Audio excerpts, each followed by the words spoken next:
भली भाव में नवीन पट्टनायक आज स्पष्ट भाव में मंतव्य रखिंट जो प्रसंग गुड़िक सामना को आसूला तारी भितर गुरुत्वपूर्ण तीन कथा नवीन पॉइंट आउट करिसेंती।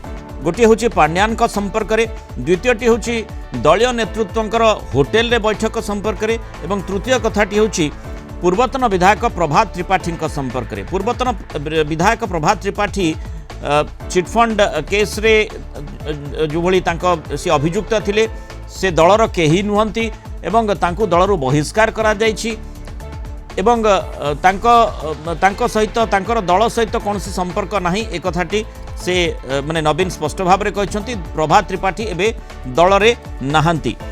सेपटे जो द्वितीय कथाटी होछि जो भली भाव में आज दिन तमाम चर्चा होतिला जो दलीय नेतृत्वंकर जो दुईटी बैठक को नहीं, गोटे होटेल रे पटियार गोटे होटेल रे एवं अन्यटी प्रताप देवंकर घरे गोटे बैठक होता। दुईटी बैठक को नहीं खूब चर्चा होता।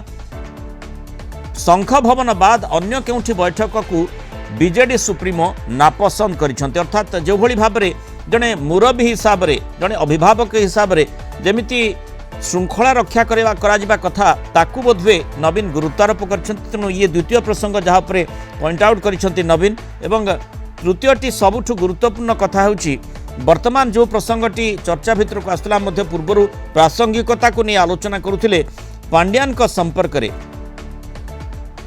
ओडिशा पाई पांड्यान बहुत काम करिसेंती, अनेक काम करिसेंती। 10 मास तले से दल छाड़ी देइसेंती। तेणु तांकू आउ कौनसी प्रसंग में वर्तमान दोषारोप करा जिबा उचित नुहे। एभली स्पष्ट भाव में नवीन पट्टनायक आज तीन गुरुत्वपूर्ण कथा को लोकलोचन को आनी। प्रीतिकांत नायक आम सहित कलिंग टीवी सीनियर करेस्पोंडेंट जोड़ी हुई रही। प्रीतिकांत, गोटे हूँ पांड्यान संपर्क में जो कथाटी रही निश्चय ये गोटे गुरुत्वपूर्ण कथा रही। जो समय आम देखुले आलोचना करा जाउतला नवीन एक्शन मोड को आसीबे कि, कारण राज्यसभा वाकफ बिल को नहीं जो भली भाव में चर्चा आलोचना हला एवं सेठी बीजेडी आभिमुख्य को नहीं तंबी तोफान हला एवं माने सांसद माने परस्पर विरोधी आभिमुख्य पोषण कले खूब चर्चित मध्य हेले सस्मित पात्र विरोध में कार्यानुष्ठान हेबो कि बोली आमे आलोचना करथिले। एइथिपाई जे अनेक वरिष्ठ नेतृत्व अनेक सांसद से संपर्क में चिठी लिखि नवीन को जनइथिले। सेई भितरे ये गुरुत्वपूर्ण सूचना जो भली भाव में आसीछि पांड्यान का संपर्क में गुरुत्वपूर्ण कथा कहते नवीन पट्टनायक। से ओडिशा पाई बहु काम करिसेंती, दल रे बे नाहंती, 10 मास तळु दल छाड़ी सारलेनी। तांको कोनोसी काम रे दोषारोप कोनोसी प्रसंग रे दोषारोप करा जिबा उचित नुहे, कारण ए जो प्रसंग रे तांको ना को नै मध्य बहु प्रकार चर्चा करा जाउथला।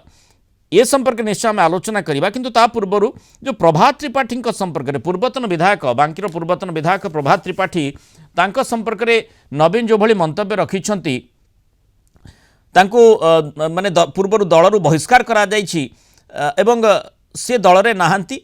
ये कहि ए कथाटीर वर्तमान समय तात्पर्य कौन रही? देखंतु आज बीजेडी सभापति नवीन पट्टनायक जो तीनोटी प्रसंग रे कहिसंती, प्रथम हला समस्ते एबे आपण देखिबे सीधा सड़क ना नौथुले किंतु इनडायरेक्टली पांड्यान आड़ को इशारा करथुले जो माने दलर विजु जनता दलर पुरुखा नेता माने तांका आड़ को प्रश्न उठाउथुले, इंगित करुथुले, अनेक कथा कहउथुले।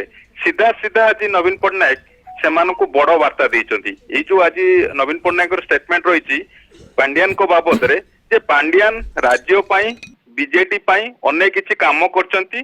10 मास हैला से दल छाड़िलेनी, आउ एबे तांको कोनोसी कथा को नै कि क्रिटिसाइज करिबा कथा नुहे, ए कथा कहिसंती नवीन पट्टनायक। ये गोटे बड़ वार्ता कर्मी नेता सीनियर लीडर विजु जनता दल लोकों पाई गोटे बड़ वार्ता देइचंती। सेकंड पॉइंट, कारण आपण देखिबे ये जो विवादटी शुरू होबा परे प्रभात त्रिपाठी अनेक कथा कहउचंती, जो मंतव्य रखिचंती बीजेडी को नेकी से कथा से प्रसंग रे मध्य आज जवाब रखिचंती नवीन पट्टनायक। सीधा सीधा कहचंती सीए पार्टी रो कोनोसी नुहंती, कारण पार्टी ऑलरेडी तांको एक्सपेल करिथिला। चिटफंड केस रे से जेल जाइतिले, बसे समय धरिकी जेल रही। एक कथा नवीन पट्टनायक कहते पार्टी से किसी भी नुहंती। आउ सबुठु बड़ कथा होची तृतीय पॉइंट जोटा को लेकिन आज दिन तमाम चर्चा होता जे होटेल रे जो माने आज बैठक कले जो पुरुखा नेता एटा को सीधा सड़क नवीन पट्टनायक नापसंद करिसेंती। सीधा कहते ଶଙ୍ଖ ଭବନରେ ବଡ ବଡ ହଲ୍ ରହିଛି, ଏଠି ବଡ କୋଠା ରହିଛି, ଏଠି ବୈଠକ କରିଥିଲେ ଅସୁବିଧା କଣ? ଇଏ ବାର୍ତ୍ତା ଦେଇଛନ୍ତି ନବୀନ ପଟ୍ଟନାୟକ ସିନିୟର ଲିଡର ମାନଙ୍କୁ, ଯୋଉମାନେ ଆଜି ପୁରୁଖା ନେତା ମାନେ ଏକାଠି ହେଇଥିଲେ। କାରଣ ଆପଣ ଦେଖିବେ ପାଣ୍ଡିଆନଙ୍କୁ ନେଇକି ଯଦିଓ ସେମାନେ ସିଧାସଳଖ ନାଁ ନଉନଥିଲେ, କିନ୍ତୁ ପରୋକ୍ଷରେ ତାଙ୍କର ଇଙ୍ଗିତ ଥିଲା। ଯୋଉ କଥାକୁ ଆଜି ରୋକଠୋକ ନବୀନ ପଟ୍ଟନାୟକ କହିଛନ୍ତି